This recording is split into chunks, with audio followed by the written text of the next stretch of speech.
दिल से एक इस नए एपिसोड में हम आपको एक ऐसी शख्सियत के साथ मुलाकात करवाएंगे और उनसे चर्चा करेंगे जो हिंदुस्तान के इतिहास से उसकी ज़िंदगी जुड़ी हुई है। ऐसा इंसान जो जम्मू कश्मीर के मुख्यमंत्री रह चुके हैं, जो केंद्र में मंत्री रह चुके हैं, जो कई सरकारों के साथ चले हैं जम्मू कश्मीर की हिफाजत के लिए, हिंदुस्तान की हिफाजत के लिए, जिन्होंने अपने रिश्तेदारों की जान गंवाई है हिंदुस्तान को बरकरार रखने के लिए।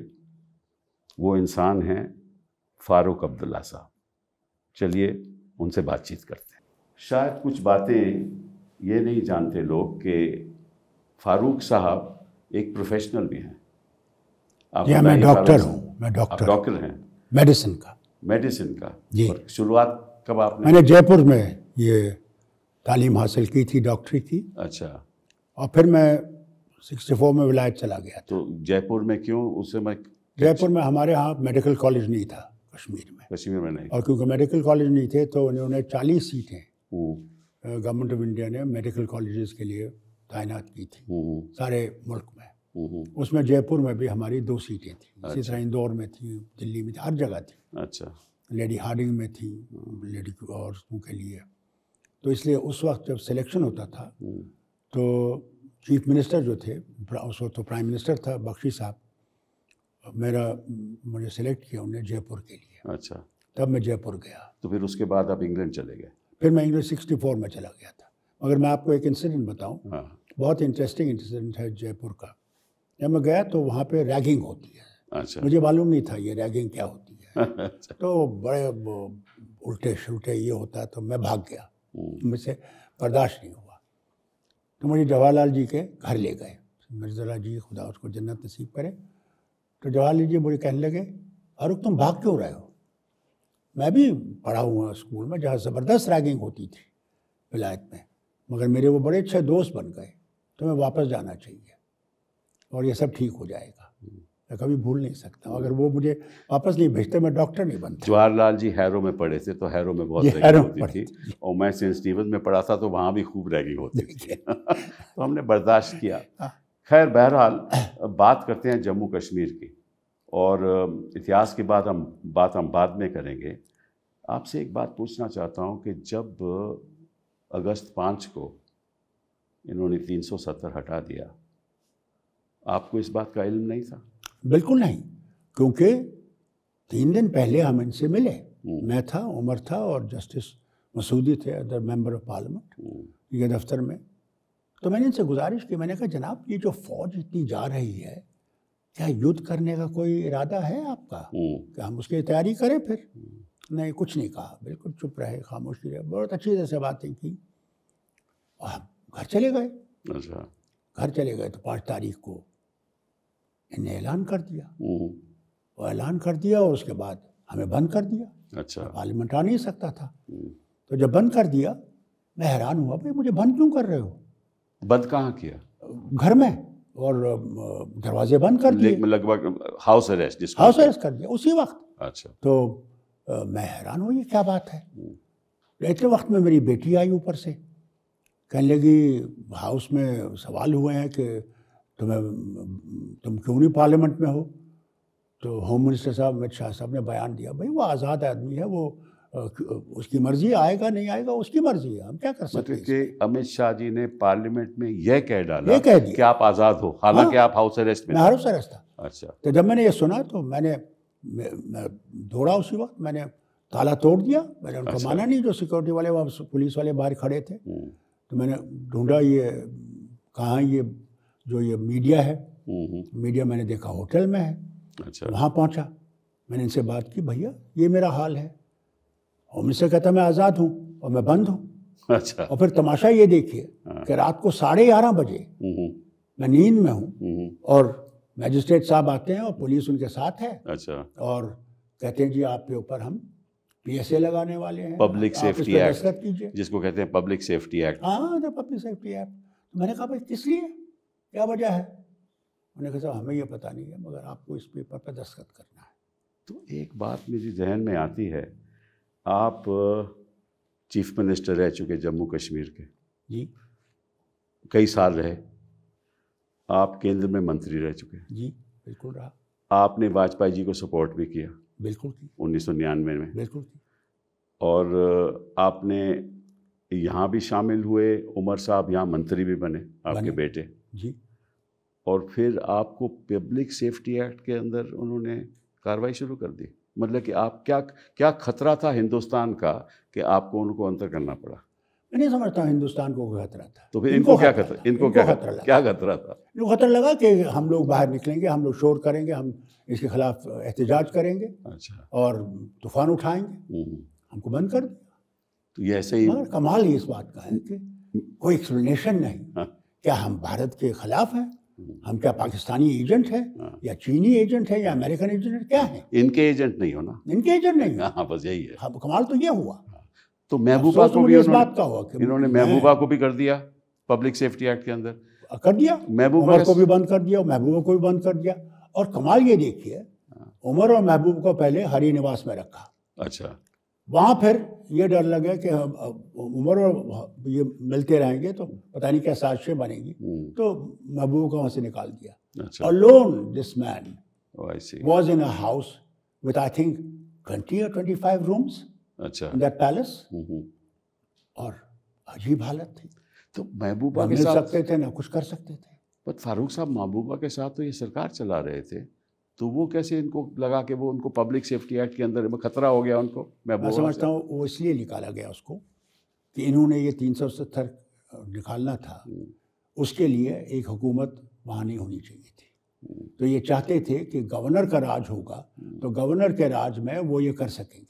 ये नहीं जानते थे कि ये टोटली अनकॉन्स्टिट्यूशनल है, क्योंकि अगर हुकूमत नहीं है तो 356 कैसे लग सकता है? इन्होंने लग ही नहीं सकता। वो तो है ही है। इन्होंने अमित शाह जी ने पार्लियामेंट में ये तकरीर की कि हम ये चाहते हैं कि जम्मू कश्मीर देश के साथ आगे बढ़े, और क्योंकि जम्मू कश्मीर एक पिछड़ा कश्मीर है, क्योंकि वहाँ शिक्षा नहीं मिलती, वहाँ स्वास्थ्य की समाज की समस्या ठीक नहीं है, तो इस वजह से हम ये सब कर रहे हैं। तो अगर आप याद करें तो गुलाम नबी आज़ाद साहब अपोजिशन के लीडर थे राज्यसभा में, उन्होंने 2 स्टेट्स को कंपेयर किया, जम्मू कश्मीर को और गुजरात को, और हर आंकड़ा जो उन्होंने दिया वहाँ पे उसमें जम्मू कश्मीर गुजरात से ऊपर था। ना वो तो है, और तब 370 था। वो तो जाहिर। ये मुझे बताइए हमारे बच्चे कैसे पीएचडी और डॉक्टर्स और इंजीनियर्स और एग्रीकल्चरिस्ट और everything, lawyers of the highest order कैसे बने?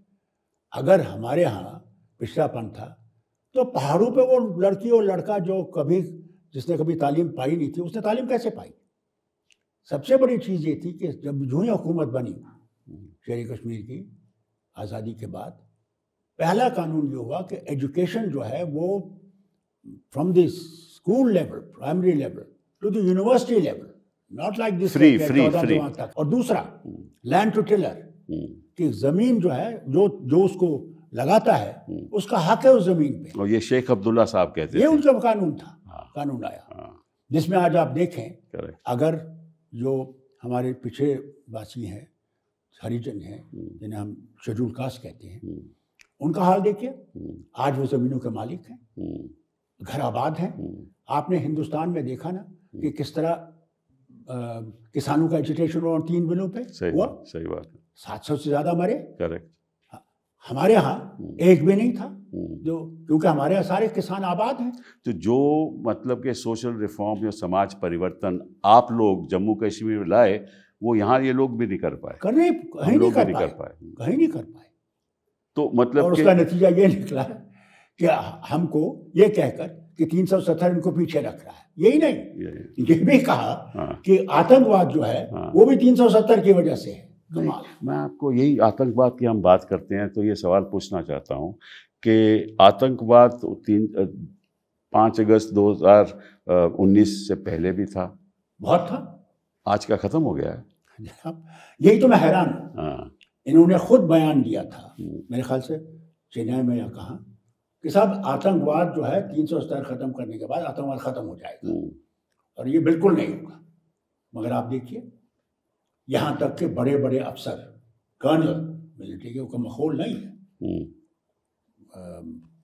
कैप्टन, सिपाही, हमारी फौज के डीएसपी, डिप्टी सुपरिटेंडेंट पुलिस सारे शहीद किए गए। तो जो इसका तो क्या आतंकवाद खत्म हो गया? इसका कसूरदार मतलब कौन होगा? कसूरदार कौन है? पाकिस्तान करवा रहा है? कौन करवा? मैं आपको कहूँ ना, हाँ, पाकिस्तान ने आज तक ये कबूल नहीं किया कि जम्मू कश्मीर हिंदुस्तान का हिस्सा है। वो आज भी इसे डिस्प्यूटेड टेरिटरी बोलते हैं। आज भी वो कहते हैं नहीं, प्लेबिसाइट करना पड़ेगा। वो कह रहे हैं आ रहा तो वहीं से है। अगर तो हमारे लोगों को ट्रेन कर रहे हैं, हमारे लोगों को ट्रेन करके, और आज तो ये हमारे वक्त तो वो बिल्कुल ट्रेन नहीं थे, वो तो टिकट ब्लैकर थे, ये चोर थे, उनको समझा कि हम पता नहीं क्या क्या बन जाएंगे। आज तो जनाब ये फुली ट्रेंड हैं, और कहते हैं, खुद ये कहते हैं कि इनको अफगानिस्तान में ट्रेनिंग दी जा रही है। तो ये कहाँ से हुआ? क्या इसमें हम जिम्मेवार हैं? क्या इसमें 370 जिम्मेवार है? तो मतलब कि आप, जहाँ तक डेवलपमेंट का सवाल था, जम्मू कश्मीर बड़ा डेवलप प्रदेश था। जहाँ तक आतंकवाद का सवाल था, पहले भी पाकिस्तान से होता था क्रॉस द बॉर्डर, आज भी हो रहा है, और 2019 से लेकर 2024 हो गया, 5 साल में तो ख़त्म नहीं हुआ, सवाल ही नहीं। तो आतंकवाद की वजह से इन्होंने 370 ख़त्म किया, अब वही आतंकवाद आज भी जारी है। तो ये नहीं ख़त्म किया, बल्कि आप मुझे ये बताइए, जब से हिंदुस्तान आज़ाद हुआ, अंग्रेज़ों से आज़ाद हुआ, यूनियन टेरिटरी स्टेट्स बन गई। जी हाँ, हमारा क्या कसूर? क्या हम हिंदुस्तान से इलाक़ किया कि हम लोगों को यूनियन टेरिटरी बनाया गया स्टेट से, और तोड़ दी गई। महाराजा हरि सिंह की रियासत जो थी जम्मू कश्मीर लद्दाख, उसको ख़त्म कर दिया। मुझे तो अफसोस इस बात का है, हमने कौन सी गलती की थी कि हम लोगों को इतना गिरा दिया। फारूक साहब, असलियत तो यह है कि ये बहस मैंने भी सुप्रीम कोर्ट में की और कहा कि आप एक स्टेट को एक यूनियन टेरिटरी कैसे बना सकते हैं, ये कानून के ख़िलाफ़ है, संविधान के ख़िलाफ़ है। लेकिन हुआ क्या, सुप्रीम कोर्ट ने कहा कि सरकार की तरफ से आश्वासन आया है कि हम इलेक्शन करवा देंगे, सितंबर 2024 तक इलेक्शन करवा देंगे। लेकिन इलेक्शन जो वो करवाएंगे, जो कहते हैं, वो यूनियन टेरिटरी की करवाएंगे। लेकिन जो कानूनी बात थी, जो असंवैधानिक की, तो सुप्रीम कोर्ट ने फैसला ही नहीं किया। ये एक ताज्जुब की बात है। आपका इस पे क्या ख्याल है? कपिल, जिस दिन वो फैसला इनका आया, ईमानदारी से आपसे कहता हूँ, मेरा दिल टूट गया। एक जगह जहाँ से हम इंसाफ समझते हैं, जहाँ सब कुछ फेल हो जाता है, तो इंसान उस दरवाजे को खटखटाता था जहाँ सोचता है कि नहीं, यहाँ मुझे इंसाफ मिलेगा, यहाँ मेरी बात सुनी जाएगी, और मैं यहाँ से इंसाफ लेके घर जाऊँगा। कपिल, मुझे रोना आया। मैंने सुना कि बताइए मुझे क्या जाता है इनका, कि कहते हैं इनसे नहीं, स्टेट को रिस्टोर करो। क्या जाता है इनका? मैं बताता हूँ। मुझे बताइए, सितंबर तक हमें इंतजार करना पड़ेगा। क्यों? क्या हम देश के आदमी नहीं हैं? हम इस देश से मिले नहीं हैं? हमने कौन सी बगावत इस देश से की है? हमने कुर्बानियां दी हैं कपिल, कुर्बानियां दी हैं इस झंडे को ऊपर रखने के लिए। जी हाँ, आपने तो हमारे एमएलए, हमारे मिनिस्टर, बम रखे गए उनकी गाड़ी, मैंने गोश्त उनका दरख्त से उठाया। आपके रिश्तेदार भी मारे गए? मेरा सबसे बड़ा रिश्तेदार, मेरा फर्स्ट कजन सादिक, मैं खुद भोपाल में इलेक्शन लड़ रहा था नवाब साहब के लिए, पटौड़ी के लिए। वहाँ स्टेट में मुझे 9 बजे खबर आती है कि मेरा फर्स्ट कजन मारा गया है। आपके मंत्री भी मारे और कमाल ये देखिए, उसको उन्होंने कंधार पहुंचाया फिर। और मेरी हुकूमत, मुझे मालूम। मैंने इनसे कहा मत करिए। मैंने उस वक्त की हुकूमत से कहा कि देखिए, जो 5 आतंकवादियों को आप मुफ्ती साहब की बेटी के लिए छोड़ रहे हैं, मुफ्ती साहब की बेटी को कुछ नहीं होगा, क्योंकि अरब मुल्कों ने भी शोर किया था कि औरत पे हमला नहीं कर सकते हो, ये छोटी जाएगी, मगर इन 5 से आप माहिदा मत करिए, क्योंकि अगर आपने माहिदा किया तो याद रखिए ये इस कॉफिन में आखिरी नेल होगा, और हम हिंदुस्तान कैसे फिर बचा सकेंगे। सही बोला आपने। दूसरी बात ये हुई, जब कंधार जहाज ले गए, मैंने नहीं माना। मैंने कहा मत करिए, मत करिए। जो वहाँ जा रहा है वो सब चीज़ें जानता है, मौलाना अजहर, वो जानता है कि कहाँ पे कौन सेंटर है, कौन इसके साथ है।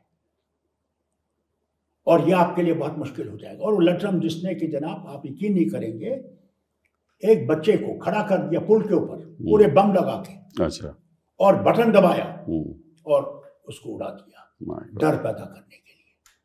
मैं आपको क्या बताऊं, हम लोग सहमे हुए थे। 96 में कपिल जब हमने इलेक्शन लड़ा, आप यकीन नहीं करेंगे, कोई मेरा लीडर तैयार नहीं था इलेक्शन लड़ने के लिए, डर से कोई जमात तैयार नहीं थी। आज तो दुनिया की जमातें वहां खड़ी हैं, उस वक्त एक भी नहीं खड़ा था। हमने कहा नहीं चलो, मर जाएंगे तो मर जाएंगे, मगर लोगों को हमने इस मुश्किल से निकाला। तो हिफाजत करने वाले अब इनके दुश्मन बन गए, जम्मू कश्मीर के हिफाजत हैरान हूं इस बात का, जिन्होंने इस वतन के लिए सब कुछ दे दिया है, आज वही मुसीबत में पड़े हुए हैं। तो अगर ये बताओ कि अगर आतंकवाद खत्म नहीं होगा तो इसका मतलब स्टेटहुड कभी मिलेगी नहीं? मुझे दिखता कुछ भी नहीं मिलेगा। मुझे दिखता कि यूनियन टेरिटरी कभी उड़ेगी, इनका मकसद ही नहीं होगा वो। तो वहाँ जब बच्चे तालीम ले रहे हैं वो जाएंगे कहाँ? उनको नौकरियाँ कहाँ मिलेंगी? मैं आपसे कहूँ ना, ये एक बहुत बड़ा मुद्दा है। ये जो 370 की बात करते हैं, 1927 में महाराजा हरि सिंह बहादुर ने कानून लाया था कि कोई भी जमीन यहाँ से, उस वक्त हिंदुस्तान पाकिस्तान नहीं था, उस वक्त पंजाब हमारा नेबर था, कि वो कहीं आके, क्योंकि हमारे लोग गरीब थे, कि वो इनकी ज़मीनें ले जाएंगे। और ज़्यादातर ख़तरा इसको उन्हीं इलाकों का था जम्मू के, कि वहाँ डोगरा जो संस्था है, जो ये सब खत्म हो जाएगी, डोगरा रहेगा। अब ये 1927 में करेक्ट। और नौकरियां भी जो होंगी वो यहाँ के लोगों को मिलेंगी। This was later on put into 370 at that time. जी हाँ। क्योंकि अब बताइए मुझे, आज हाल देखिए, हमारे बच्चे बड़ी से बड़ी तालीम लेके नौकरियां बाहर वालों को दी जा रही हैं। नहीं, पर वो हमारे सेक्रेटेरिएट में आप देखेंगे, जम्मू कश्मीर का आज जाके देखिए वहां कितने बड़े अफसर हैं, ये देख लीजिए आप। बस ये बताइए कि वो बच्चे अब क्या कर रहे हैं जिनको MA की डिग्री है, जिनको, मैं आपसे क्या कहूँ, कहीं तो रास्ते पे नाप रहे हैं, कहीं तो जनाब छोटे छोटे अपने वो काम कर रहे हैं जिससे कोई रोटी कमा सके। अक्सर लोग, मैं माफ़ी मांगता हूँ ये कहने से, आज ड्रग पे लग गए हैं, क्योंकि इतना ड्रग पैदा हो गया है हमारे लिए। मैं समझता हूँ हमारी नस्लें ख़त्म हो जाएंगी अगर हम इस बैलेंस को ख़त्म नहीं करेंगे। अब 50,000 नौकरियों का वादा किया, कहाँ है वो? हम इनसे कहते हैं भाई हमको अपना हक तो दो, हम तुम्हारी कुर्सी नहीं चाहते, हम तुम्हारे महल नहीं चाहते। हम कहते हैं हमारा जो हक है, जो हमें एज ए स्टेट होना चाहिए, वो दीजिए। वो तो कहते हैं ना कि हमारा पावर जो है रटलब से वो राजस्थान को देने वाले, जबकि हमारे यहाँ बिजली नहीं। हाँ, ये भी मैंने सुना है। What is this? अच्छा, चलिए एक और बात पे हम चर्चा करते हैं। वो है कि आप तो वाजपेयी जी के साथ थे, वो भी भाजपा की सरकार थी, तो उस सरकार में और इस सरकार में अंतर क्या है? देखिए, वाजपेयी जी खुद RSS से थे, इनके प्रचारक भी थे, मगर उसमें इंसानियत थी। वो इंसानियत सबसे बड़ी चीज़ थी। वो जानता था, मुझे उसने खुद एक दफ़ा कहा, फारूक, हिंदुस्तान तरक्की करेगा जब हम सब धर्मों के साथ इकट्ठे रहें, सब धर्मों को इकट्ठे चलाएंगे, मुझे कहा।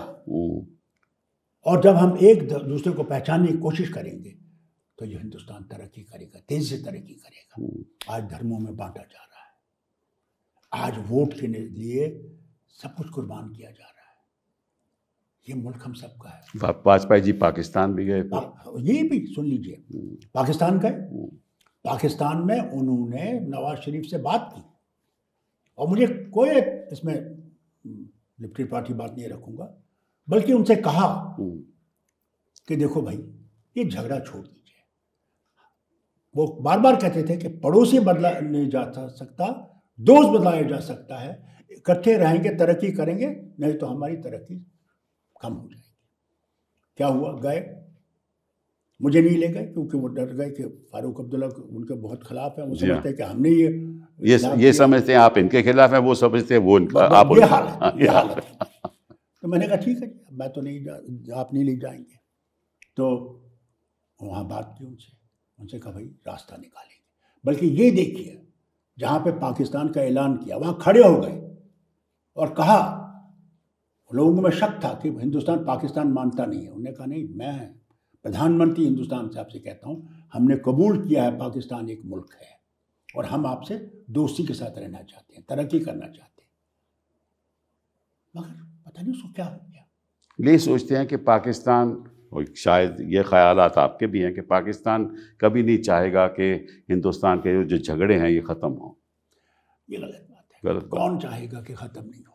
उनकी तरक्की देखिए कहाँ पहुँची है, आज उनका मुल्क कहाँ है। हमारा सामान यहाँ से दुबई जाता है, दुबई से फिर वो पाकिस्तान जाता है। बताइए कितना खर्चा है। बिल्कुल। और अटारी पे अमृतसर से कितना डिस्टेंस है। कुछ सामान यहाँ से जाएगा, गुजरात के बॉर्डर से जाएगा, राजस्थान के बॉर्डर से जाएगा। ये तभी होगा ना जब बातचीत जारी रहेगी। अगर बातचीत जारी रहे और उसके सिवा कोई रास्ता नहीं है। वो प्रॉब्लम 4 जंगें हमने लड़ ली हैं, 4 जंगें, बॉर्डर वहीं पे है, उसमें कोई तब्दीली नहीं आई, बल्कि हमने ही जमीन दे दी उनको जो हमने जीती थी। बिल्कुल बिल्कुल। पुंछ के पास जो दर्रा है जो हमें सीधा उड़ी ले जाता, वो दर्रा हमने उनके हवाले कर दिया वापस। सही बात। नहीं तो आज वहाँ रोड होता पुंछ से उड़ी जाने का। तो इसलिए मैं आपसे कहता हूँ ना कि अगर हम समझते हैं कि हम लड़ाइयों से जीत सकते हैं, तो आज मैं आपसे एक बात कहना चाहता हूँ और अपने वतन के लोगों से कहना चाहता हूँ, आसान नहीं है। चीन हमारे बॉर्डर पे है और पाकिस्तान के साथ उसकी ज़्यादा गहरी दोस्ती है आज, और पाकिस्तान और चीन से लड़ना आसान नहीं होगा। हमारी फौज डिवाइड नहीं हो सकती। कैसे करोगे? तो जो ये सोचते हैं कि हम लड़ाई से जीत सकते हैं, मैं आपसे कहना चाहता हूँ, हाथ जोड़ के कहना चाहता हूँ, लड़ाई का आपने देखा हाल? आपने देखा रूस और यूक्रेन की लड़ाई में किसको नुकसान हो रहा है? यूक्रेन के लोग मर रहे हैं, उनकी हालत अबतर हो रही है। अमेरिका को कुछ नहीं हो रहा है। यूरोप का हाल देख लीजिए क्या है आज, बर्बाद हो गए इस लड़ाई में। मैं आज से हाथ जोड़ के कहता हूँ, लड़ाई की मत सोचिए। बम पड़ेंगे तो हम पे पड़ेंगे, तूफान होगा तो हम पे पड़ेंगे। और आज दोनों मुल्क, हमारा मुल्क भी और पाकिस्तान भी, न्यूक्लियर वेपन्स रखते हैं। इस चीज़ को छोड़ के मेहरबानी करके कोई रास्ता निकालिए जिससे कि हम लोग आराम से रह सकें, दोस्ती में रह सकें और ज़िंदा रह सकें। हम यही चाहते हैं, हम और कुछ नहीं चाहते। हमने पाकिस्तान नहीं जाना। पाकिस्तान जाना होता तो हम 47 में चले गए होते, कोई रोक नहीं सकता था। हम मुस्लिम मेजॉरिटी स्टेट थे, हम कह सकते थे। मगर हमने बापू का हिंदुस्तान पकड़ा, महात्मा गांधी का हिंदुस्तान पकड़ा, नेहरू का हिंदुस्तान पकड़ा, जिसमें सबकी बराबरी थी। कोई ऊपर नहीं था, कोई नीचे नहीं था, हर एक का एक वोट था। ये नहीं कि तुम किस धर्म से हो, क्या तुम्हारी ज़बान है, क्या तुम्हारा प्रांत है, कहाँ से आते हो, क्या तुम्हारा गोदरा है, कुछ नहीं था। हम सब एक थे और हम वही एकता चाहते हैं, एक रहना चाहते हैं, एक रहकर हम तरक्की करना चाहते हैं। फारूक साहब, आप देखिए, मुझे याद है कि वाजपेयी जी पार्लियामेंट में थे, मैं इतिहास की बात कर रहा हूँ, और नेहरू जी प्रधानमंत्री थे। तो जब पहली बार और जब वाजपेयी जी ने भाषण दिया पार्लियामेंट में, तो पंडित जी ने वहाँ जाकर वाजपेयी जी को कहा और कंग्रेचुलेट किया। मुझे कहा कि एक दिन आप खुद कहा कि एक दिन आप प्रधानमंत्री बनो। मुझे खुद कहा, अच्छा, कहा फारूक, मैंने तकरीर की, प्रधानमंत्री जवाहरलाल उठ के मेरे पास आए और कहने लगे, अटल यानी वाजपेयी, अटल तुम एक दिन हिंदुस्तान के प्रधानमंत्री बनोगे। ये थी तालमेल। हाँ, अगर की टोटली अपोजिट थी। हाँ, बिल्कुल। फिर आपको बताऊं मैं कि एक दफ़ा जब हमारे यहाँ गवर्नर राज था और ये फॉरेन मिनिस्टर थे, ये कश्मीर आए, तो एक छोटी सी सभा में इन्होंने कहा कि आप ये समझ सकते हैं, कभी सोच भी सकते हैं कि मैं जो संघ से ताल्लुक़ रखता हूँ कि मैं पाकिस्तान जाऊँगा, मैं पाकिस्तान में उनसे बात करूँ, उनके साथ बैठ के खाना खाऊँ, उनके साथ ताल्लुक़ बेहतर करने की कोशिश करूँ? क्या आप ये सोच सकते हैं? हम लोग उठ के खड़े हुए, हमने कहा हम लोग कभी सोच नहीं सकते। वो अल्लाह की तरफ से एक ऐसी देन थी, ईमानदारी से मैं कहता हूँ, बिल्कुल सही, जो वतन की तरफ सोचते थे कि वतन अगर चलाना है तो मिल के चलाना है, इकट्ठा होकर चलाना। इसीलिए जनाब आप देखिए 23 पार्टीज, 23 पार्टीज, हर एक का अलग अलग बुनियादी अलग, उसके साथ कैसे चले? क्योंकि सिर्फ एक मकसद था कि अगर ये वतन बनाना है तो हमने इकट्ठे बनाना है, अलग हम वतन नहीं बना सकते। आजकल पार्लियामेंट में इतना कड़वापन क्यों आ गया? अब देखिए इनकी तकरीरें देखिए, मतलब कि कोई ऐसा लगता है कि ये पार्लियामेंट में इस तरह से बटे हुए हैं कि कभी कोई रास्ता पकड़ ही नहीं सकते जो हिंदुस्तान को आगे ले जाए।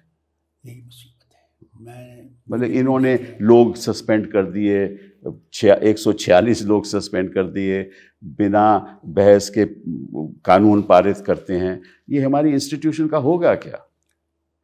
ये आपने सही कहा। 80 में मैं गया था पार्लियामेंट में पहली दफ़ा, और मैं बैठा वहाँ तो मैंने कहा नेहरू यहाँ बैठता था, ये यहाँ बैठता था, आज़ाद यहाँ बैठता था। आज की हाल ये है कि आज बात करना भी मुश्किल हो गया है। पार्लियामेंट इज़ एन इंस्टीट्यूशन जहाँ पे आप अपने लोगों के, जिसने इलेक्ट किया, आप उनके मसले वहाँ लाते हैं, भारत को मजबूत करने की बात करते हैं। आज तो आप बात ही नहीं कर सकते। आज तो अगर कोई भी बात करेंगे वो समझते हैं आप उन पर हमला कर रहे हैं। हमला नहीं, ये तो समझते हैं कि हम सब लोग एंटी नेशनल हैं। हाँ, ये अफसोस है मुझे, बड़ा सख्त अफसोस है। क्यों?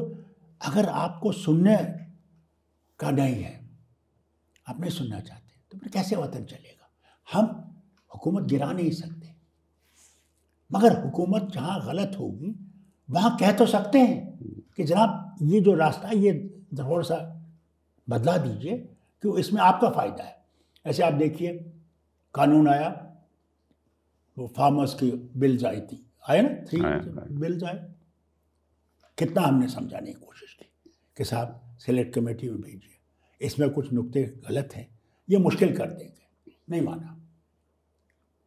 जहाँ तक कि 700 से ज़्यादा लोगों ने शहादत दी, और क्योंकि इलेक्शन आना था यूपी में, इन्होंने वो सारे कानून वापस ले लिए। है, बताइए मुझे, हम लोग कब इनसे गलत कहते हैं?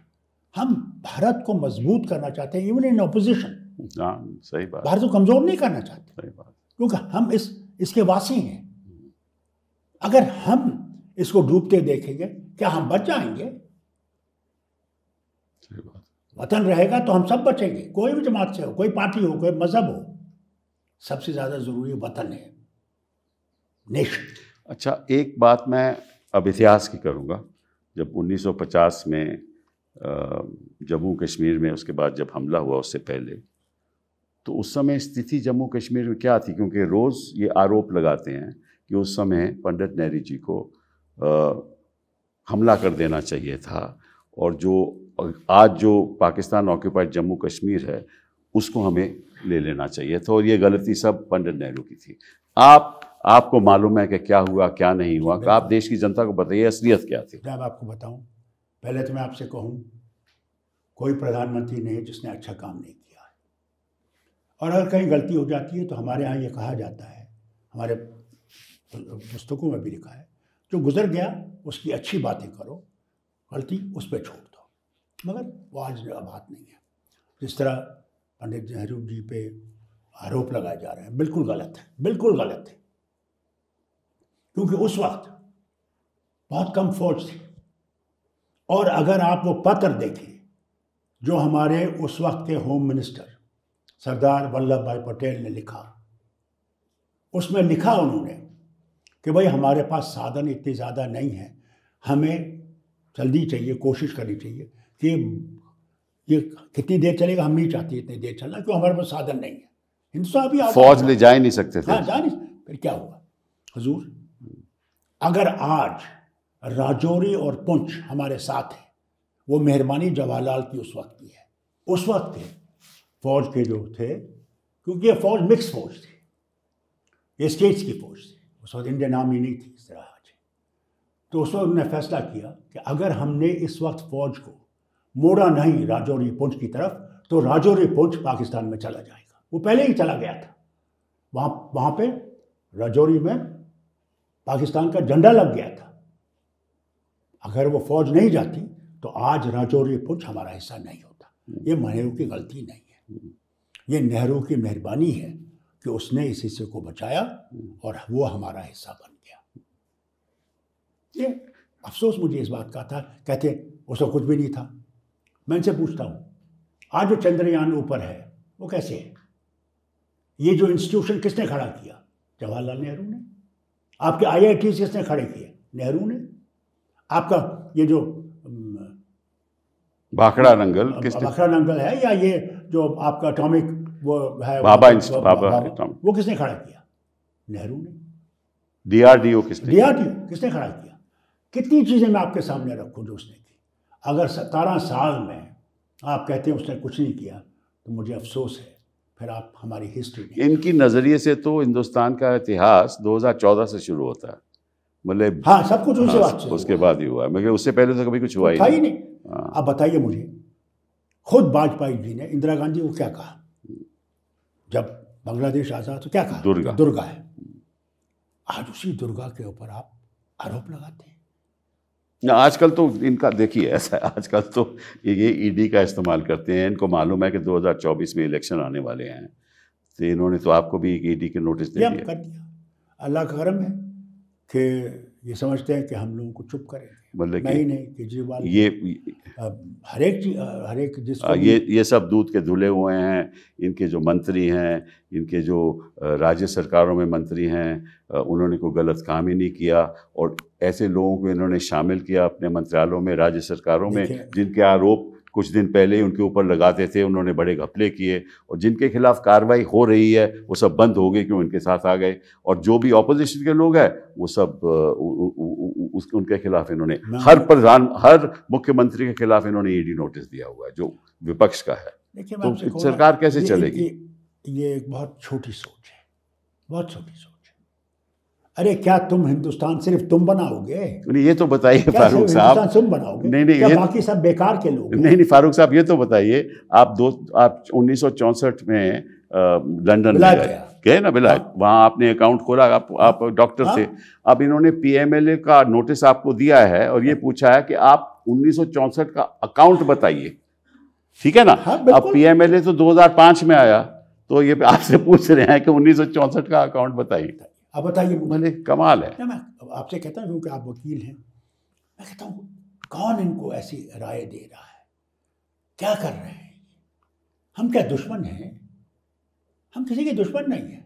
वो प्रधानमंत्री हैं, हाँ, वो भारत के प्रधानमंत्री हैं। वो एक मजहब के प्रधानमंत्री नहीं है, एक दीन के प्रधानमंत्री नहीं है, वो हम सब के प्रधानमंत्री हैं। जब तक उस कुर्सी पर बैठे हैं, हमें उनसे यही उम्मीद है कि वो इंसाफ करेंगे, हर एक नागरिक से इंसाफ करेंगे। देखिए, उम्मीद उनसे इंसाफ करेंगे या नहीं करेंगे तो मैं नहीं जानता, लेकिन इतना ज़रूर जानता हूं कि अगर कोई इंसाफ का दरवाज़ा है तो सुप्रीम कोर्ट ऑफ इंडिया है। अल्लाह करे कि वो दरवाज़ा खुला रहे। अल्लाह करे कि उस दरवाजे में वो लोग जो बैठे हुए हैं वो इंसाफ करें, क्योंकि इससे बड़ा इंसाफ ऊपर होने वाला है। वही सबका मालिक है। गलती करोगे उसके सामने क्या कहोगे? मैं अपने आप से हर वक्त कहता हूँ और माफ़िया मांगता हूँ अपने गलतियों पे, मगर डरता उससे हूँ कि वही मालिक है, वो सबका मालिक है, सारी दुनिया का मालिक है। आपने तो ये कहा कि भगवान राम हमारा भी भगवान है, आपने ये भी कहा। मैं बार बार कहता हूँ। मैं आपसे कहूँ, अभी पाकिस्तान से वो गुजर गए हैं मौलाना असरार, उनकी 7 बुक्स हैं, वॉल्यूम्स हैं कुरान के तर्जमे पे, और उसमें उन्होंने लिखा है 2 के बारे में उन्होंने कहा है, एक भगवान राम के बारे में और एक ये जो अपने गौतम बुद्धा है। दोनों को कहा कि ये बादशाह थे और बादशाह करके उसकी मेहरबानी से इन्होंने बादशाह गौतम बुद्धा ने ठुकरा दी और कहा नहीं, मैंने लोगों को रास्ता दिखाना है, उसका सच्चाई का रास्ता दिखाना है, और उस रास्ते पे चले, बादशाह छोड़ दी। इन्होंने बादशाह होकर सबके साथ इंसाफ किया। याद है आपको महात्मा गांधी क्या कहते थे? रामराज। रामराज का मतलब क्या था? कि सबके लिए बराबरी, कोई फर्क नहीं होगा। भारत बहुत बड़ा है, भारत में कितने लोग रहते हैं, कितनी भाषाएं हैं, कितने धर्म हैं। ये ऐसा बाग है जैसे हमारे यहाँ शालीमार है, चश्मा शाही है, वो ट्यूलिप गार्डन है। लोग क्यों देखने आते हैं? क्योंकि वहाँ अलग अलग किस्म के रंग हैं, अलग अलग किस्म के फूलों के रंग हैं। वही इनको तो एक ही रंग दिखता यही है, खूबसूरती भारत। पर इनको तो एक रंग दिखता है। क्या करें? आप देखिए ना, जब आप चलते हैं आप देखते ना, हमारे यहाँ सरदारों की पगड़ियों के रंग देखते हैं, खुशी होती है कि देख करके देखो रंग है। यही हमारे धर्मों का रंग है। हमें धर्मों को पहचानने की कोशिश करनी चाहिए। बट ये राम की बात तो करते हैं, लेकिन राम के जो आदर्श हैं उनका तो कभी पालन करते नहीं। इनकी राजनीति राम के राज के से बिल्कुल अलग है, और कहते हैं कि हम राम के भक्त हैं। असली राम के भक्त तो हमारे आम आदमी हैं, जो सच्चाई के आधार पे अपनी ज़िंदगी को आगे बढ़ा। हजूर कमाल देखिए, उसी राम के बारे में आपसे कहता हूँ, जब जानता होंगे मेरे से ज़्यादा। बाप ने उसके अपनी बीवी को, दूसरी बीवी को वचन दिया था, जो भी तुम मांगोगे मैं देने को तैयार हूँ।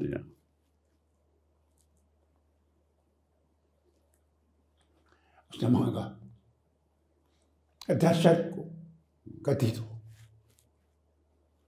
ये थी। राम ने नहीं कहा कि मैंने कहा बाबा, यहाँ तो लोग कुर्सी छोड़ने को तैयार ही नहीं, सवाल ही नहीं। जैसे कुर्सी सब कुछ।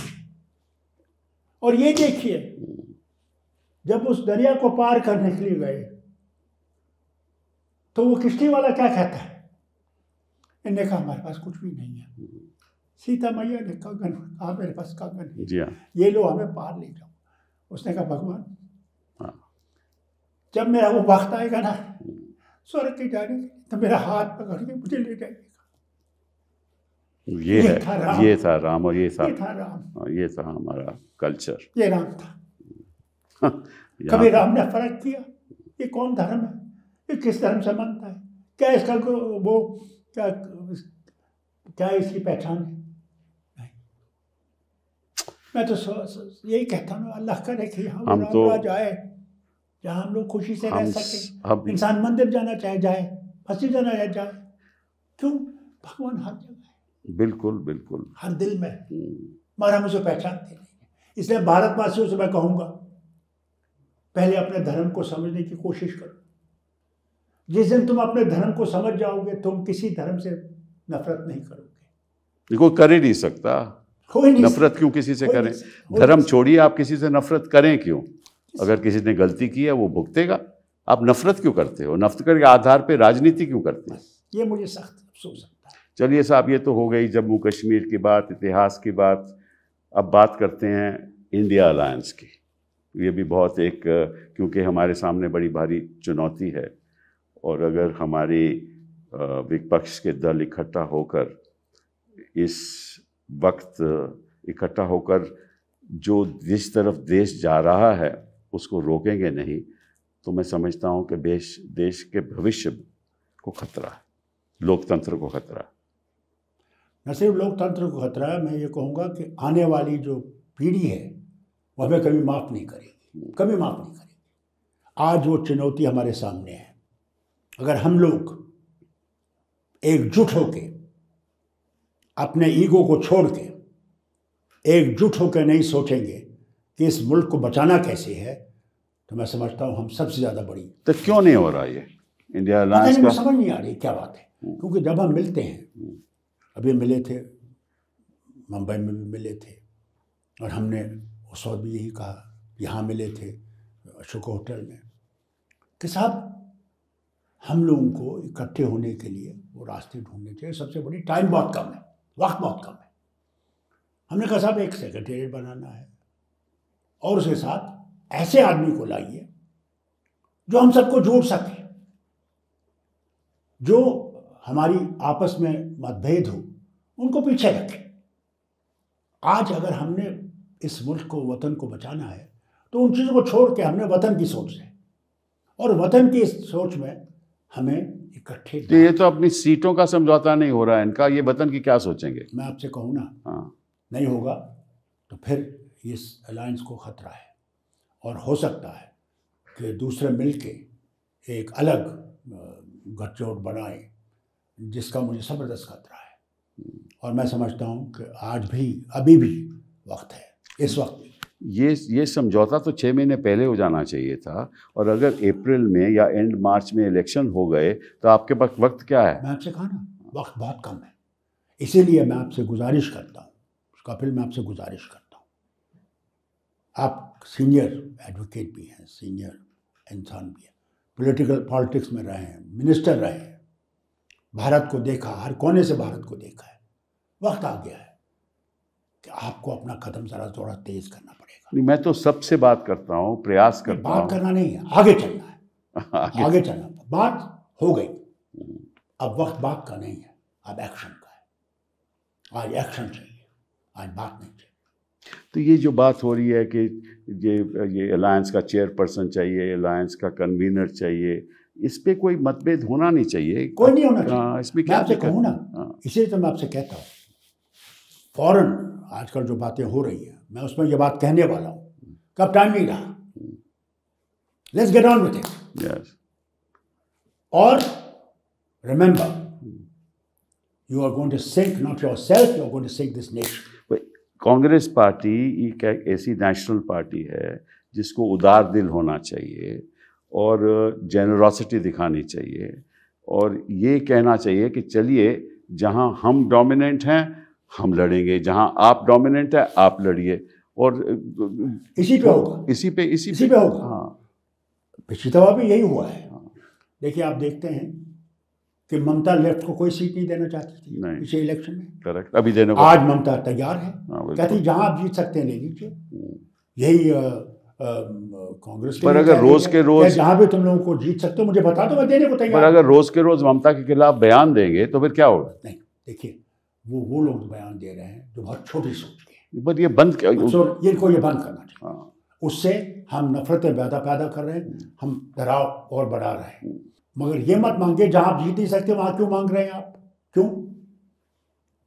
वो तो गलत है, बिल्कुल गलत है। इसीलिए मैं आपसे कहूँगा, मैं आपसे गुजारिश कर रहा हूँ कि आज वक्त आ गया, आप अब बातें छोड़ दीजिए, आप एक्शन करना शुरू कीजिए।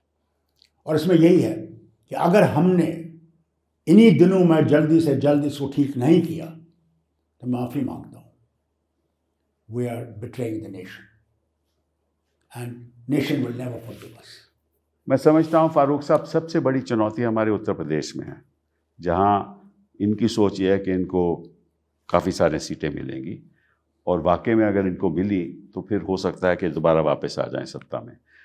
मैं सोचता हूँ कि किसी ना किसी तरह से मायावती जी को किसी ना तरह से परसुएट करके अपने साथ लाना चाहिए। मैंने जो बयान सुना है उसमें मैंने सुना है कि मायावती तैयार है, तो अगर तैयार है then I think Congress is also ready. नहीं, बस सबको इकट्ठा होकर मायावती जी के पास जाकर ये कहना चाहिए। मेरी एक बात मानेंगे? हाँ, टाइम बहुत कम है, हमें फौरन इन लीडरों को बुलाना चाहिए। बिल्कुल, बुला के हमें इनसे बात करनी चाहिए, सीधी बात करिए। बिल्कुल बिल्कुल। वो जो बड़ी हम लोग मीटिंग बुलाते हैं ना, इतनी बड़ी जिसमें कुछ फिर निकलता नहीं है, अगर हम इन चंद लीडरों को जो बड़े इंपॉर्टेंट हैं हमारे लिए, उनको बुलाएं और उनसे साफ बात करें कि भाई वक्त आ गया है। Correct. Either you stand here और you are not here. Correct. So the people know. आज मुल्क पूछता है भाई कौन है, कौन बनेगा प्रधानमंत्री। मैं उनसे ये कहना चाहता हूँ,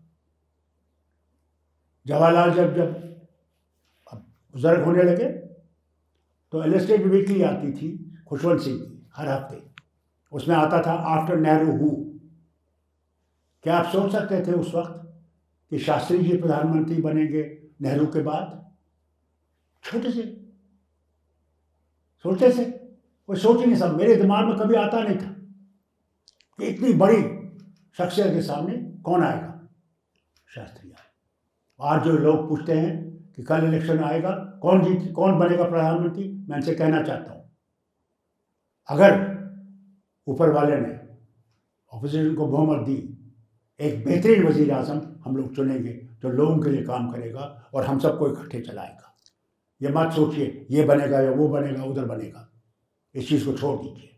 आज पहले लोगों को अपने साथ जोड़िए, पहले लोकतंत्र को बचाना है। हाँ, सबसे पहले हाँ, लोकतंत्र को बचाना है। वो सबसे इम्पोर्टेंट इशू, सबसे बेहतर, सब इससे बगैर कोई चीज नहीं है। अगर हम अपने कॉन्स्टिट्यूशन को जो अंबेडकर जी ने और बाकियों ने बनाया है, अगर हम उसको बचा नहीं सके, मायावती जी को उसकी हिफाजत करनी चाहिए। अंबेडकर जी के जो कॉन्स्टिट्यूशन जो बनाया हुआ उसकी हिफाजत माया जी को करनी चाहिए, हमारे साथ आना चाहिए। इसीलिए बिल्कुल ये बहुत जरूरी है। मैं कहना चाहता हूँ सबको जो ये समझते हैं कि कॉन्स्टिट्यूशन को बनाने के लिए हम लोग को इकट्ठे होना चाहिए, तो मतभेद छोड़ दो, और मतभेद छोड़ के ही हम इस वतन को आगे ले सकते हैं। नफरत से नहीं बनेगा, गालियां मारने से नहीं बनेगा। मैं नहीं उनमें से हूँ।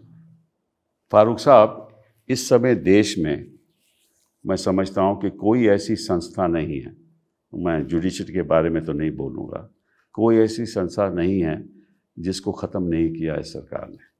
इलेक्शन कमीशन ख़त्म कर दी, गवर्नर के ऑफिस ऐसे ऐसे लोग बिठा दिए, आप जानते हैं वो क्या क्या करते हैं। सरकारें गिराने में विपक्ष की सबसे आगे हैं, वो ऐसे ऐसे बयान देते हैं।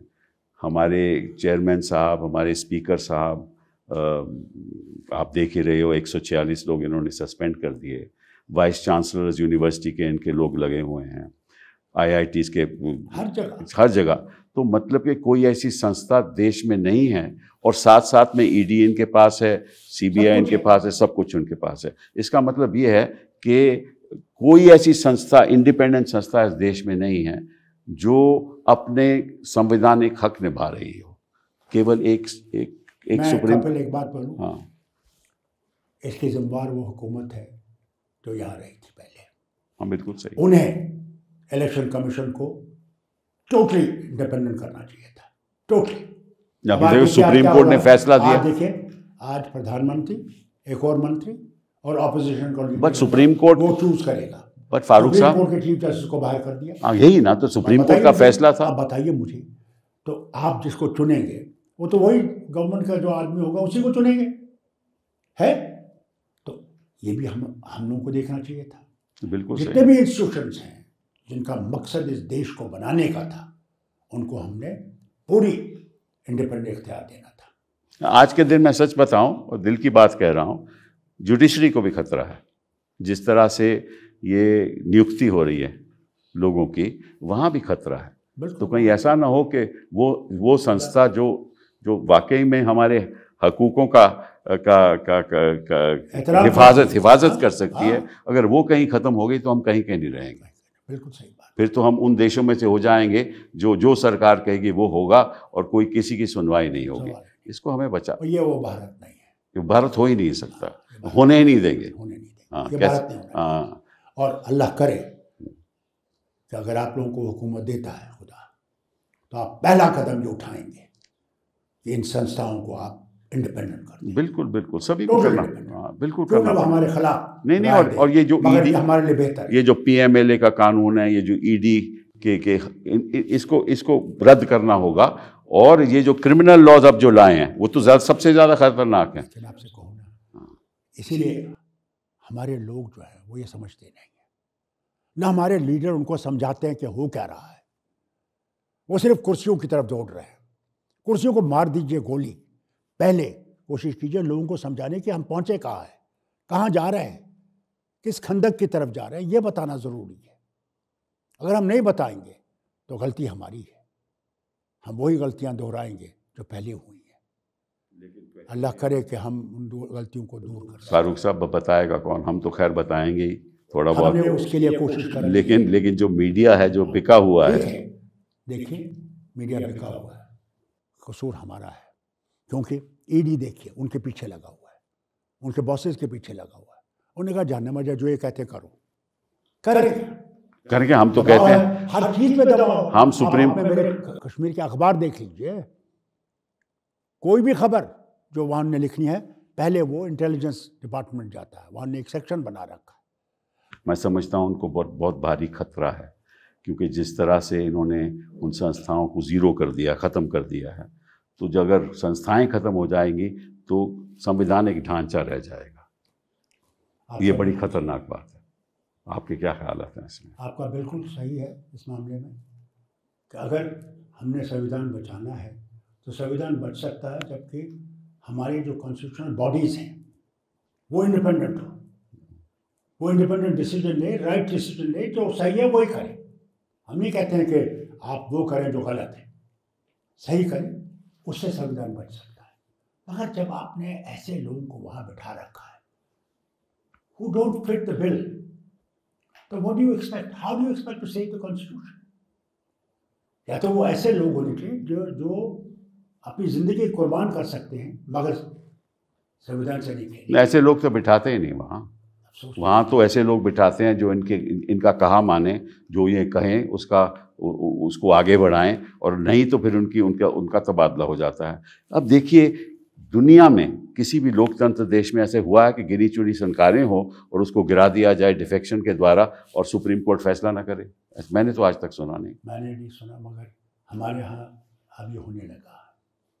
अफसोस है इस बात का, क्योंकि मैं आपको बताऊं, अगर जज ये नहीं समझे कि उसको उस इंसाफ की कुर्सी पर बिठाया गया है जहां उसने इंसाफ देना है, कुछ भी हो जाए, हुकूमत माने ना माने, मगर सही इंसाफ देगा। हम तो चाहते हैं कि ऐसे को आज भी याद किया, हम चाहते हैं कि ऐसे जज होने चाहिए, और हमारे यहाँ है, बिल्कुल, मगर उनको बनने नहीं देते। अफसोस इस बात का है, या तो इनने ऐसे चश्मे लगा रखे हैं जिनमें वो दिखते नहीं हैं, और इनको वही दिखते हैं जो ये समझते हैं कल इसका इस्तेमाल होगा। मगर होना चाहिए ये कि कल जो जज आए तो ना बड़ा से बड़ा हो, उसकी गलती हो, उसे खड़ा कर देना चाहिए। सही बात है आपकी, मगर छोड़े नहीं। आज तो उल्टी गंगा है। इस विवादित माहौल में मुझे एक बात याद आ गई कि आप तो राम के भजन भी गाते हैं, राम की करते हैं ना आप? एक दो लाइन सुना देंगे? आप कहते हैं तो जरूर सुनाऊंगा।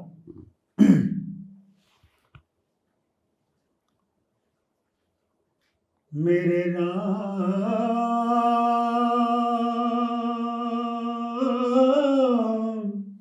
मेरे राम, मेरे राम, मेरे राम, मेरे राम, मेरे राम, मेरे राम, मेरे राम, किस गली गयो मेरा राम,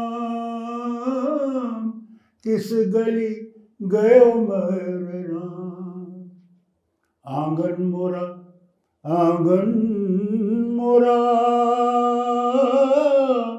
आंगन मोरा, सुना सुना आंगन मेरा, सुना सुना मेरे राम, कित गली गयो मेरे राम। बहुत बहुत बहुत बहुत धन्यवाद फारूक साहब, जो आज आप समझता हूँ जनाब, याद रखिएगा कि राम इन्हीं का है। नहीं, हम राम तो हम सबका है, सबका है। हाँ, भगवान तो सबके होते हैं। विश्व का राम नहीं, ये तो खैर भगवान राम को ये मानते हैं, लेकिन उनके आदर्शों पे नहीं चलते। हम भगवान राम को मानते भी हैं और उनके आदर्शों पर चलने के लिए तैयार भी हैं। बिल्कुल सही बात है, बिल्कुल सही बात है। उनके आदर्श ही इस देश को बचाएंगे, को बचा सकते हैं। हाँ, इनको भी बचाएंगे। नहीं चलेंगे तो इनको ये बचेंगे नहीं। बहुत बहुत आपका बहुत बहुत धन्यवाद। आपका शुक्रिया कि आपने बुलाया। तो कई चीज़ें लोगों को पता नहीं थी, सही बात, इससे लोगों को पता लग जाएगा बहुत बहुत क्या है। बहुत बहुत शुक्रिया आपका। Thank you.